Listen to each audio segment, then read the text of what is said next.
मोड़ पर पहुंच चुकी है, जहां हर तरफ साजिश और धोखे का जाल बिछा हुआ है। बेला की चालें अब पहले से कहीं ज्यादा तेज और खतरनाक हो गई हैं, लेकिन इस बार उसका खेल उसी पर भारी पड़ने वाला है। कबीर को पाने की चाह में बेला ने हर हद पार कर दी। उसने पूजा को कबीर से दूर करने की पूरी कोशिश की, लेकिन उसकी कोई भी चाल कामयाब नहीं हो पाई। अब जब पूजा और कबीर के रिश्ते में खुशी के पल आने वाले हैं, बेला के अंदर का डर और भी बढ़ जाता है। घर वाले दोनों को अकेला छोड़ देते हैं ताकि वे अपने रिश्ते को समय दे सकें, लेकिन बेला यह सब बर्दाश्त नहीं कर पाती।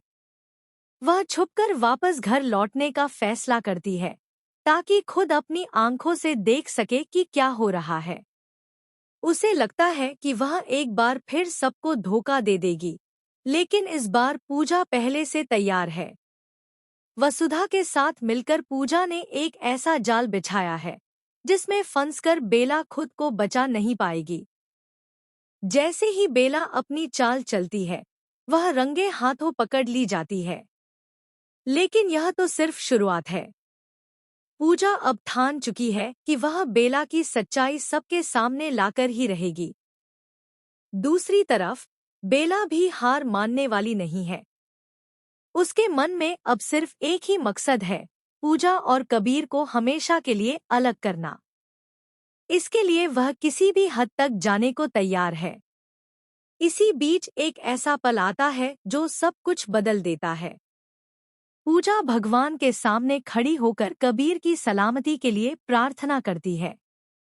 हाथ में जलता हुआ दिया और आंखों में आंसू। उसका विश्वास अटूट होता है। और तभी जैसे कोई चमत्कार होता है, कबीर खुद चलकर उसके पास आ जाता है। लेकिन इस चमत्कार के पीछे एक खौफनाक साजिश छिपी होती है। बेला ने कबीर को खत्म करने के लिए जहरीली दवा का इंतजाम किया था। वह उसे इंजेक्शन देने ही वाली थी कि पूजा वहां पहुंच जाती है और खुद इंजेक्शन लगाने की जिम्मेदारी ले लेती है। बेला को पूरा भरोसा होता है कि अब कबीर नहीं बचेगा, लेकिन किस्मत पलटी मार देती है।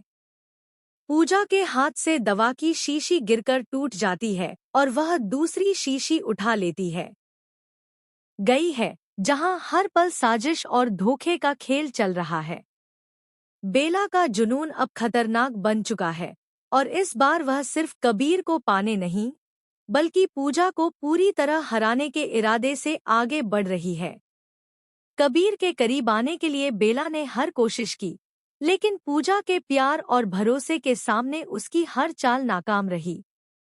जैसे ही पूजा और कबीर को एक दूसरे के साथ समय बिताने का मौका मिलता है, बेला के अंदर बेचैनी बढ़ जाती है।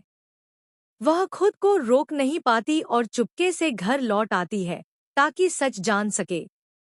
लेकिन इस बार हालात बदल चुके हैं, क्योंकि पूजा पहले से ही उसकी हर हरकत को समझ चुकी है।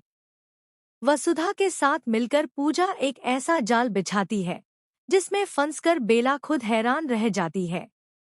जैसे ही बेला अपनी चाल चलती है, वह रंगे हाथों पकड़ ली जाती है। लेकिन यह हार बेला को रोक नहीं पाती। अब वह और भी खतरनाक योजना बनाती है। उसका मकसद साफ है, पूजा और कबीर को हमेशा के लिए अलग करना। इसी बीच एक भावुक पल कहानी को नई दिशा देता है। पूजा भगवान के सामने खड़ी होकर कबीर की सलामती के लिए प्रार्थना करती है। हाथ में जलता हुआ दिया, आंखों में आंसू और दिल में अटूट विश्वास।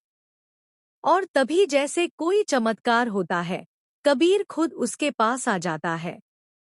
लेकिन इस चमत्कार के पीछे एक डरावनी साजिश छिपी होती है।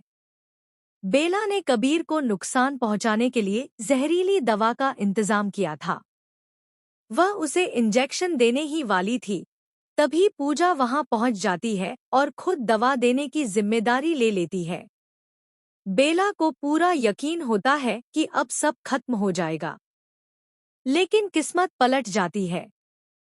पूजा के हाथ से दवा की शीशी गिरकर टूट जाती है और वह दूसरी शीशी उठा लेती है, जो असली दवा होती है। वही दवा कबीर की जान बचा लेती है और बेला की पूरी योजना नाकाम हो जाती है। इसके बाद कहानी में एक नया मोड़ आता है। बेला को घर से निकालने की बजाय उसे नर्स बनाकर घर में ही रहने दिया जाता है, जिससे उसे एक और मौका मिल जाता है। अब बेला का असली मकसद साफ हो चुका है।